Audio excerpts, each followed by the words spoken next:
महीने में मंगला गौरी व्रत प्रारंभ हो जाता है।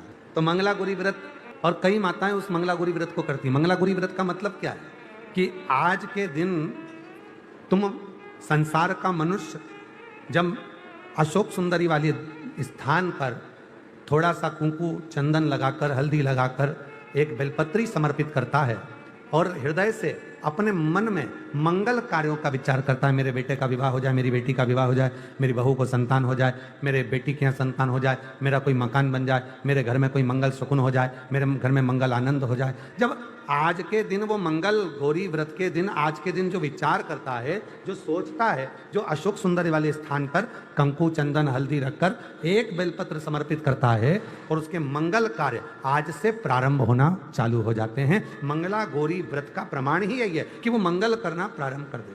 और शिव तत्व कह रहा, जितने श्रावण के महीने में जो उत्सव आते हैं, कई माताओं का तीज का व्रत आता है, छोटी तीज आती है, बड़ी तीज आती है, उत्सव आ जाता है, कहीं भादव के महीने में हरताली का उत्सव आ जाता है। ऐसे जो जितने त्यौहार हैं आप जरा अंदाजा लगा कर देखना, भगवान नारायण विश्राम करे, अपना पूरा कार्यभार भगवान शिव जी को दे दिए। चतुर्मास में 4 दिन भगवान शंकर पूरे काम को संभालते हैं और जितने त्यौहार पूरे साल में नहीं आते उससे ज्यादा त्यौहार ये 4 महीने के अंदर आ जाते हैं, 4 महीने के भीतर आ जाते हैं। इन 4 महीने में इतने त्यौहार क्यों आते हैं? क्योंकि देव अधिदेव महादेव का ये पावन चरित्र कथा है कि मेरे उपासक, मेरी साधना करने वाले, मेरा उपास करने वाले, मेरा व्रत करने वाले, मेरा नियम धारण करने वाले जब श्रावण से 1 लोटे जल का 2 लोटे जल का कोई नियम बना लेता है और मेरी साधना करना प्रारंभ कर देता है तो उस पर 33 कोटि देवता अपनी कृपा बरसाना प्रारंभ कर देते हैं, अपनी दया करना प्रारंभ कर देते हैं। सीहोर की कावड़ का एक नियम है, आप लोगों ने सुना है कि नहीं सुना, वो हमको नहीं। अपने घर से जब कावड़ भरने के लिए सीहोर आते हो तो अपने घर के दरवाजे पर 2 स्वास्तिक बनाकर आते हो। 2 स्वास्तिक नहीं बनाकर आते तो जाकर बनाते हो। सीहोर कावड़ भरने आने वाले 2 स्वास्तिक अपने दरवाजे पर बनाकर आते हैं और अगर बनाकर नहीं आते हैं तो यहां से जल चढ़ाने के बाद जाते हैं तो 2 स्वस्तिक बनाते हैं। और जो 2 स्वस्तिक दरवाजे पर बनाए जाते हैं, एक इधर जो बनाया जाता है, जो सीहोर में कावड़ चढ़ती है उस कावड़ का अगर थोड़ा सा भी जल तुम्हारी कावड़ के लोटे में अगर अंश मात्र भी जरा सा भी अगर है तो उसको दोनों जगह पर छीट दिया जाता है। क्यों? क्योंकि बाबा का ये प्रसाद हमारे द्वार पर रहे और हमारे घर का भंडार जिंदगी भर भरा रहे, कभी खाली ना। हमारे घर में शुभ शुभ कार्य होते रहे, नित्य नूतन नूतन उत्सव होते रहे, नित्य आनंद होता रहे। नित्य एक मात्र अंश मात्र भी जल हमारे अगर पात्र में रह गया तो वो हमारे शिव की कृपा से। शिव की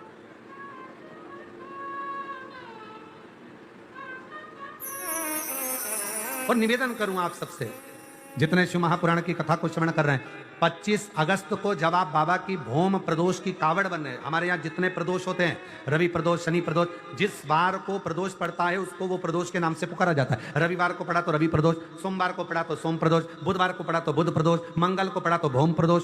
सारे प्रदोषों में कामना सिद्धि की प्रदोष अगर मानी गई है तो भौम प्रदोष को माना जाता है, मंगलवार को माना जाता है। मंगलवार के दिन, मंगल के दिन जब प्रदोष पड़ती है तो भौम प्रदोष कहलाती है। और उस दिन जब हम बाबा को कावड़, और अब की बार तो बाबा की बड़ी कृपा हुई है, जो 25 अगस्त को जो कावड़ सीहोर की भराएगी उस दिन भौम प्रदोष रहे बाबा के। जब कावड़ भरते हैं तो बाबा से निवेदन कर इसलिए हमने संपूर्ण बेटा बेटियों से कहा, आप आना अपना भाव लेकर, भगवान को जल चढ़ाना अपना भाव रखकर और बाबा से प्रार्थना कर जाना कि बाबा मेरी अच्छी, बहुत अच्छी जॉब लगना चाहिए, बहुत अच्छी मेरी एजुकेशन होना चाहिए, मैं जो लक्ष्य लेकर आगे बढ़ी हूं वो मेरा लक्ष्य पूर्ण होना चाहिए।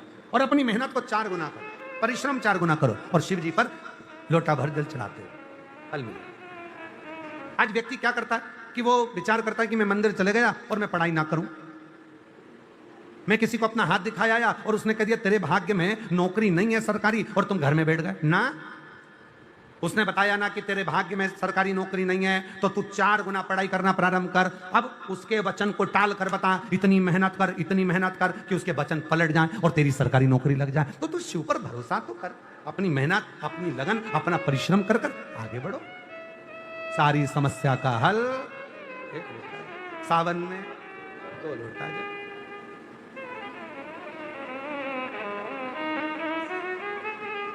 अब हमें एक प्रसंग याद आ रहा है, यहीं कुबरेश्वर धाम का। एक लड़की की उम्र हो गई, ग्वालियर के पास की बच्ची थी, अपनी मम्मी के साथ आई थी। उसकी उम्र हो गई 32 साल, संबंध नहीं हो रहा। दरवाजे पे बहुत देर तक उसने सबसे अभिनय करा, तो हम जा रहे थे तो बाहर मिलना हो गया। ऐसे तो हम किसी से मिलते नहीं, पर कहीं जा रहे हैं उस समय पर मिलना हो गया। और वो हाथ जोड़कर बोली, गुरुदेव मेरा विवाह नहीं हो रहा। मैंने कहा दिक्कत क्या ब्याह में? कहा सब ने मना कर दिया कि इसको मंगल है और मंगल बड़ा प्रबल है और इसका विवाह नहीं होगा। हमने कहा शिवजी की धर्म पत्नी का नाम भी मंगला है। रोज प्रतिदिन एक लाल कलर का फूल लेकर माता मंगला को देना प्रारंभ कर। मम्मी पापा को बोल लड़के खोजना प्रारंभ करें। मां मंगला तेरे सारे मंगल दोष का निवारण करेगी और एक दिन ऐसा आएगा कि तू अपने पति के साथ कुबरेश्वर धाम आए। ये सत्य। और वही ऐसी कृपा हुई। समय तो लगा, 1.5 वर्ष के बाद वो अपने पति के साथ बाबा को धोख लगाने आई कि लोग कह रहे थे मेरा विवाह नहीं होगा, पर हमने विचार कर लिया कि हमारा विवाह नहीं होगा। हमने विचार कर लिया। आप सोचोगे मेरे घुटने में कोई रोग हो गया, घुटने में कोई रोग हो गया तो घुटने में रोग होएगा जरूर। आपने सोच लिया मेरे शरीर में गठान हुई है, वो गठान कहीं बेकार तो नहीं है, वो गठान कहीं कैंसर की तो नहीं है, वो गठान इतनी बेकार तो नहीं है। जब बार बार मन में लेकर आओगे कि वो गठान ऐसी है, वो गठान ऐसी, वो गठान ऐसी, तो वो रोग आ जाएगा। आप जिसका स्मरण कर रहे हो, आपने विचार कर लिया गठान तो होती रहती, गल जाएगी। शिव जी कृपा करेंगे, 1 लोटा जल चढ़ाऊंगी, आचमन करूंगी, गठान पर लगाऊंगी, मिट जाएगी। तो वो गठान मिट जाएगी। और तुमने उसका मनन चिंतन करा कि वो रोग नहीं हो जाए, वो बीमारी नहीं हो जाए, वो बीमारी नहीं हो जाए, वो बीमारी नहीं हो जाए। तुम वो सही सोच, अच्छा विचार करो, अच्छी सोच रखो, अच्छे विचार में डूबो, अच्छा होगा। और जब हम गलत विचार करते हैं, गलत सोच रखते हैं, तो वो गलत होना प्रारंभ होगा। और शंभो शरणे पड़ी मांगो घड़ी रे घड़ी, दुख काटो दया करी दर्शन आपो। पार्थिव शिवलिंग के पूजन से क्या मिल सकता है? शिव महापुराण की कथा कहती है, जीवन का ऐसा कोई सुख नहीं है, जीवन का ऐसा कोई आनंद नहीं है जो पार्थिव शिवलिंग से नहीं प्राप्त किया जा सकता। दुनिया का सारा सुख पार्थिव पूजन से प्राप्त कर सकते। पार्वती जी ने पार्थिव पूजन कर कर शिव जी को अपना पति बना लिया और भगवान भोलेनाथ जी के साथ में माता पार्वती जी का मंगल विवाह हुआ। भगवान शंकर ने माता पार्वती से कहा था, पार्वती जब मनुष्य रोग से ग्रसित होगा, यह मानव का शरीर जब रोगों से घिर जाएगा, तब तेरे फेंके हुए कुंदुक नाम का अगर वो स्मरण करेगा और कुंदकेश्वर का नाम लेकर 1 लोटा जल लाल चंदन मिलाकर मेरे शिवलिंग पर समर्पित करेगा, तो वो रोग से मुक्त हो जाएगा। चढ़ाओ 1 लोटा जल। कभी कभी अगर ऐसा लगे जीवन में कि दुख बहुत ज्यादा आ गया है, बहुत तकलीफ आ गई है, तो लाल चंदन को घिसकर उस लाल चंदन का लेपन भगवान शंकर पर कर कर फिर पानी चढ़ाओ। अगर कोई संकट भारी है और निकट रहा, जैसे किसी नारी का गर्भ नहीं ठहर रहा, 15 साल हो गए, 20 साल हो गए, 25 साल, जैसे इसने लिखा एक माता ने कि 18 साल की बेटी हो गई थी पर संतान में पुत्र नहीं, तो उसने भाव से कथा सुनी। ऐसे आपके भीतर अगर 20 साल हो गए, 25 साल हो गए, 30 साल हो गए, संतान का सुख ही नहीं है, लाल चंदन का लेपन बाबा भोलेनाथ पर करना प्रारंभ करो। पीठिका पर लाल चंदन का लेपन करना प्रारंभ करो। लाल चंदन से बाबा का श्रृंगार करना प्रारंभ करो। एक बेलपत्री पर लाल चंदन, दोनों पत्ती नीचे वाली, जो नीचे की जो 2 पत्ती होती है, इस पे लाल चंदन और बीच वाली पत्ती पर पीला चंदन लगाकर बाबा के शिवलिंग को समर्पित करिए। बाबा से प्रार्थना करिए, रोज प्रार्थना करो। परंतु एक बात का स्मरण रहे, 25 साल हो गए, 20 साल हो गए, 30 साल हो गए, संतान नहीं, तो पहले जल से अभिषेक कराना, अभिषेक कराकर उस जल का आचमन करने के बाद हाथ को खासा करना, धोना, उसके बाद में फिर वापिस बाबा का स्नान कराओ, फिर चंदन का लेपन कराओ, फिर 1 लोटा जल चढ़ाकर बाबा का स्नान कराओ। बाबा का बड़ा सुंदर भाव से लाल चंदन से जो अभिषेक करता है, बाबा को लेपन कर कर फिर जल चढ़ समर्पित करता है, निश्चित है उसकी गोदी मेरा देव अधिदेव महादेव जरूर भरता है, ये निश्चितता है। हम तो बेटियों से भी कहते हैं, जिसका विवाह नहीं हो रहा हो, 25 साल 30 साल 27 साल 28 साल 32 साल 40 साल हो गए हो, नहीं हो रहा हो बेटा बेटी का विवाह, उसे लाल चंदन का प्रयोग अशोक सुंदरी वाली जगह पर 7 बिंदी लाल चंदन की लगाकर 7 बेलपत्र 7 बिंदी पर रखिए और महाराज अपनी कामना कर कर भगवान से आइए, बाबा देगा करेगा, 3-4 महीने में विवाह पक्का करेगा। ये लाल चंदन की महत्वता है शिव तत्व। और आज भी नियम है महाराज, जिसकी फैक्ट्री नहीं चलती हो, प्रॉपर्टी की आप खरीदारी बेचादारी करते हो, प्रॉपर्टी से जुड़ा हुआ काम करते हो, या लोहे से जुड़ा हुआ करते हो, या फैक्ट्री आदि का कर्म करते हो, कोई मैन्युफैक्चरिंग करते हो, वो नहीं चल रहा, तो हनुमान जी के उल्टे पांव का सिंदूर लीजिए और हनुमान जी के दूसरे नंबर के भाई गतिमान का नाम लीजिए। इसका नाम लेना है गतिमान। गतिमान का नाम लेकर फैक्ट्री के बाहर या फैक्ट्री पर एक स्वस्तिक का निर्माण कर दीजिए, हनुमान जी के उल्टे पांव के सिंदूर और गतिमान का नाम लेकर। कभी आपकी फैक्ट्री कोई काम नहीं निकालेगी, उन्नति की ओर ही लेकर जाएगी, कभी घाटे की ओर नहीं जाएगी। गतिमान का नाम, रतिमान, केतुमान, मतिमान, ये जितने भी नाम है हनुमान जी के भाइयों के, ये सब कल्याण करते हैं, एक एक नाम कल्याण करते हमारे, एक एक।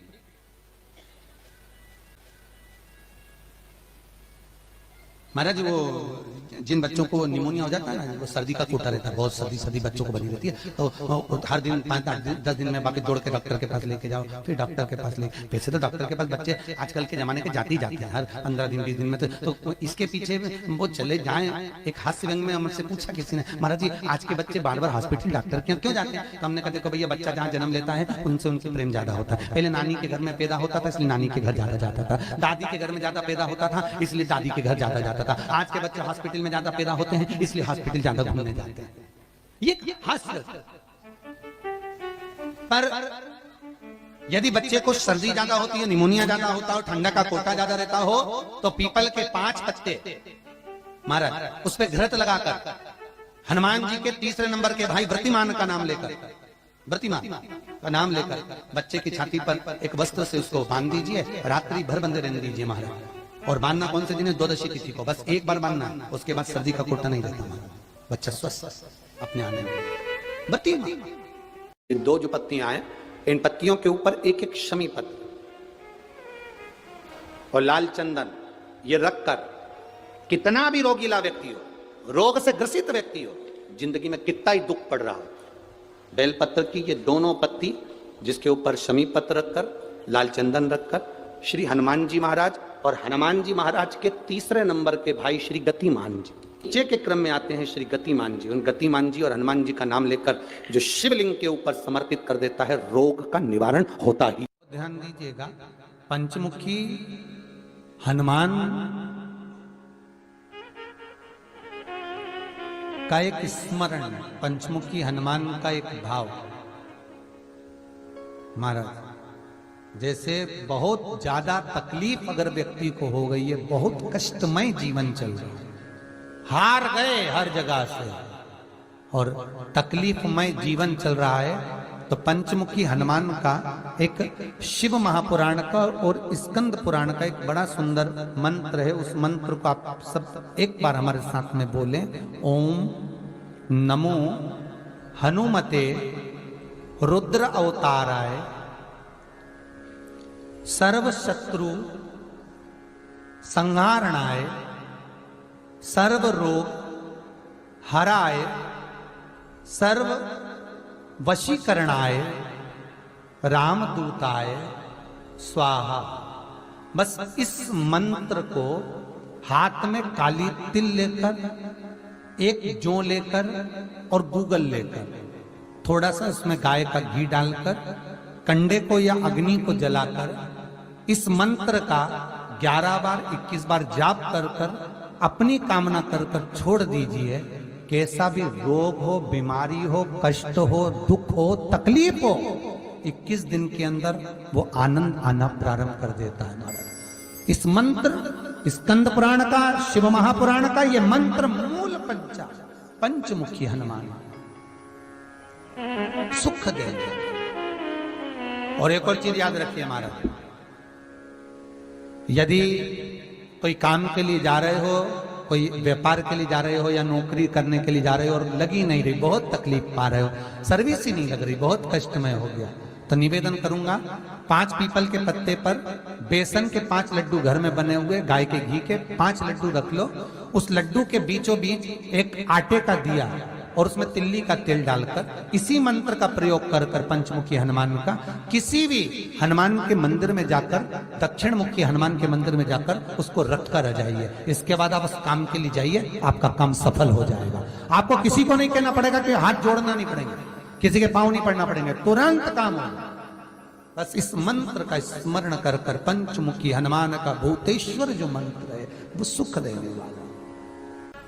सारी दुनिया की ठोकर खा लो, सारी दुनिया के हाथ जोड़ लो, सारी दुनिया से निवेदन कर लो और उसके बाद भी तुम्हारी दुख की घड़ी समाप्त नहीं हो। तुम्हारे घर में कोई गमला हो, कोई पौधा लगा हो, जो भी पौधा लगा, हम ये नहीं कहेंगे कि वो गुलाब का है कि गेंदा का है कि शमी का है कि बेलपत्री का है, जो पौधा तुम्हारे घर में लगा। सावन चालू हुआ है, अगर तुम्हें लगता है कि मेरी दुख का समय समाप्त नहीं हो रहा, मेरी दुख श्रावण में अगर मान लो एक दिन आपका निकल भी गया, 2 दिन आपके छूट भी गए, कोई दिक्कत की बात नहीं। जो पेड़ तुम्हारे यहाँ लगा हो, जो पौधा तुम्हारे यहाँ लगा हो, जो वृक्ष तुम्हारे यहाँ लगा हो, जो क्यारा तुम्हारे यहाँ, कुंडी तुम्हारे यहाँ, उसी की मिट्टी को, उसी के पेड़ के नीचे, उसी पौधे के नीचे उस मिट्टी को थोड़ा सा हाथ से उसको उठाकर एक लिंग की आकृति बना लें। उसमें जलाधारी बनाने की जरूरत नहीं, केवल लिंग की आकृति बनाकर उसी की पूजन वहीं कर कर पानी चढ़ाकर 15 से 20 मिनट बाद अपना काम करने के बाद उसी को उसी मिट्टी में विसर्जन कर दें, अपनी कामना कर कर देव अधिदेव महादेव 2 महीने के बाद क्या देगा ये वही जान सकते। देख लिया हमने, बहुत बहुत प्रयास कर कर देख लिया, सारी दुनिया का हमने प्रयोग कर कर देख लिया। इनसे भी पूछा, उन्होंने कहा वाशरूम इधर बना दो, वास्तु शास्त्री ने कहा ये बना दो, ज्योतिषाचार्य ने कहा ये बना दो, उन्होंने कहा ये बना दो, उन्होंने कहा वो बना दो। हमने दुनिया का काम कर कर देख लिया, हाथों की अंगूठियां बदल कर देख ली, नग आभूषण बदल कर देख लिए, सोने की दिशा बदल कर देख ली, सीढ़ियों की दिशा देख ली। अब जब सारी दिशा बदल कर देख ली, सारा काम कर कर देख लिया, उसके बाद भी अगर हमारी ग्रह दशा नहीं सुधरे, हमने सबके दरवाजे जाकर देख लिया, देवी देवताओं के भी धोख धोख के देख लिया, पर जब भी अगर हमारी दशा ना सुधरे तो फिर कहीं मत जाना, महादेव के चरणों में जाकर बस उसकी आराधना में लग जाना। श्रावण महीने की जो महापुराण की कथा यहाँ चल में 3 चीजों का वर्णन बड़ा विशेष आया है।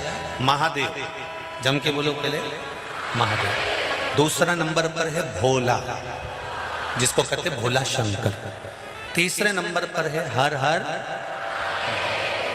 इन 3 उच्चारण को व्यक्ति को, वैसे तो आप कभी भी महादेव बोलो, हर हर महादेव बोलो, भोला शंकर बोलो, मना नहीं है, पर इन 3 उच्चारणों को कहीं कहीं बहुत जरूरी में ले लेना चाहिए। पहला, जब आप किसी कार्य के लिए आगे बढ़ रहे हो और वो कार्य हो ही नहीं रही, बहुत प्रयास कर लिया आपने और वो काम हो ही नहीं रहा, अथक प्रयास कर कर थक गए, तब घर से जब निकलो तो एक विचार कर कर निकला, मुख से कहकर निकलना कि आज मैं इस कार्य के लिए जा रहा हूं और मेरे साथ मेरा महादेव जा रहा है। कौन जा रहा है? महादेव जा रहा है। वापिस आओगे, ज्यादा से ज्यादा ये होगा 15 दिन, 20 दिन, 25 दिन, 30 दिन लगेंगे। जो कार्य कर कर आए हो उसका रिजल्ट आपके पक्ष में जरूर आएगा, क्योंकि महादेव को आप साथ लेकर जाते। अगर हमने किसी की निंदा कर दी है, हमने किसी की निंदा श्रवण कर ली है, हमारे मुख से हमने अपशब्द कह दिया, हमारे मुख से हमने किसी को ताना दे दिया, हमारे मुख से हमने किसी को गाली दे दी, हमारे मुख से हमने किसी को आड़ा टेढ़ा बोल दिया, तो दिन भर में कम से कम 3 बार या तो गंगा जी का स्मरण कर लेना चाहिए, हर हर गंगे, या फिर नर्मदे हर, और अगर ये भी नहीं कर सकते तो हर हर महादेव। 3 बार मात्र स्मरण कर लेने से जीव के मस्तक का जो पाप है वो क्षीण होने लगता है, समाप्त। तीसरे नंबर पर है भोले शंकर।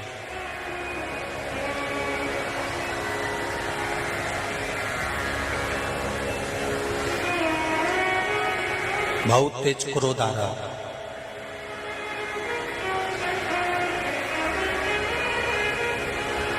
दो निर्णय पर आप बैठे हुए हो।